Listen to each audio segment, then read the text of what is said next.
Thanks for those comments. I'll get to more before the end of the show. Moving on to a very worrying story, because an inquiry has found that new mothers risk suffering lifelong injuries as hospitals cover up endemic failures in Britain's maternity system.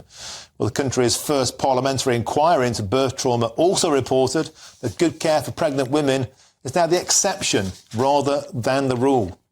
Well, I'm delighted to say I'm now joined by Labour MP Rosie Duffield and the Tory MP Theo Clarke, and they co-chaired the inquiry, and they join us now from College Green outside Parliament. Thank you for joining us to both of you. Can I first say how wonderful it is to see you guys putting aside your political differences and joining together on an issue which is so vitally important. Well done on that. It's fantastic to see people putting together for the common good. We need more of that in politics. Putting that to one side, Rosie, let's start with you. A lot of people reading this will be very, very horrified and surprised to hear that the type of maternal care and maternity care being offered to British mums is falling way short of the required levels. What did you find? Well, I was involved with the Kirkup inquiry in East Kent a couple of years ago, and so I just sort of assumed it was an issue that was local to me. But Theo also had a similar inquiry in her area, and I think we were both surprised by how rife these problems were throughout the country. OK, and Theo, you decided to put this report together. And what are your recommendations? What would you like to see happen? So firstly, I think Rosie and I were both struck by the huge volume of submissions that we received from the British public. Over 1,300 women wrote to us with their stories. And I think what was immediately apparent when we were reviewing the testimonials was that this was, as Rosie said, not just one part of the UK where it was an issue, but it seems to be that there is, sadly, a postcode lottery on maternity services in this country. And I personally don't think that's acceptable, that where you live could literally result in you receiving a different level of care.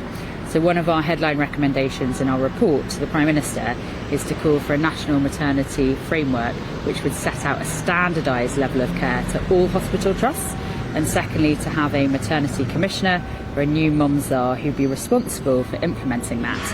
And I think that's crucial that that person reports directly to the Prime Minister, because we must end the postcode lottery and listen to mums. Absolutely.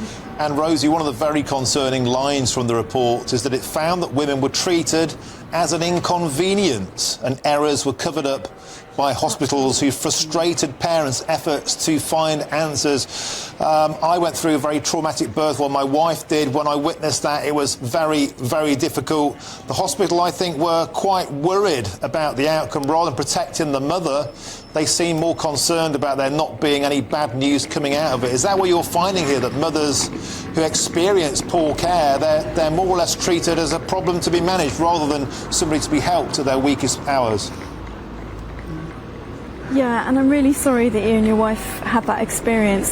Some of the things that we've been told will stay with us both forever, and nobody should experience that. But you're right, instead of being seen as an inconvenience, and I think people are really frightened now of litigation and people suing them, and the hospital trusts are really scared of that after some of these big inquiries.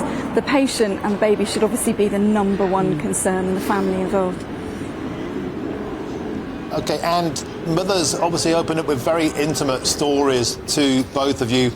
How moved were you by some of those tales, and how brave do you think those mothers have been? Because this is a very, very difficult thing to talk about.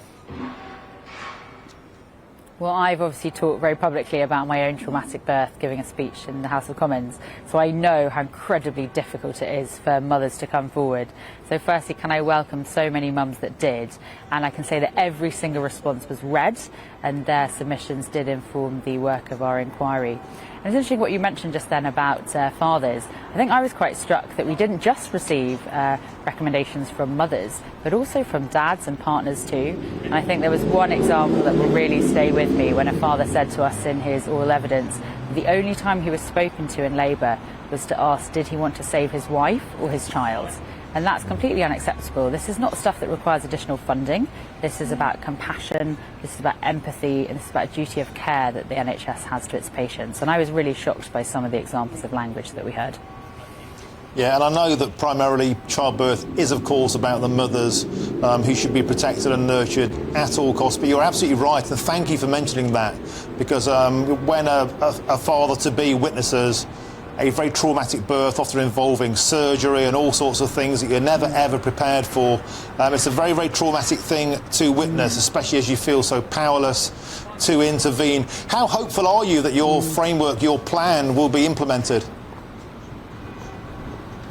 I'm really hopeful. I mean, Theo's already met with the Prime Minister and given him a copy of the report, and we know that the Secretary of State, who's coming to our official launch soon, is really keen to make some of our recommendations, if she can't do all of them, part of her women's health strategy, and that's fantastic news.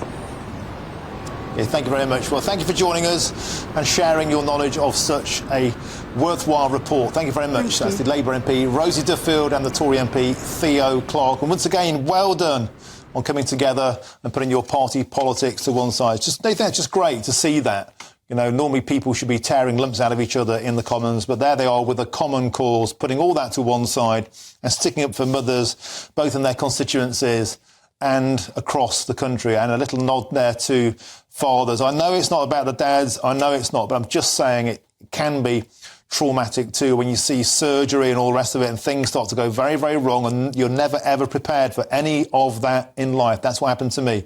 And suddenly when you think things can go very, very wrong, my first boy, came very, very close to not making it when he was born. And, you know, when that happens in front of you, you have no idea. You're all taught about storks and unicorns and the magic of parenthood. You're never prepared for what comes at you very, very fast. And to find out that mothers and some fathers, but ostensibly mothers, of course, are getting the brunt of this on maternity wards and not being cared for, not being nurtured and cherished at their most vulnerable time is incredibly hard to take. And hats off to both of them there. Hats off to both of them for sticking up for mothers in need. I love it.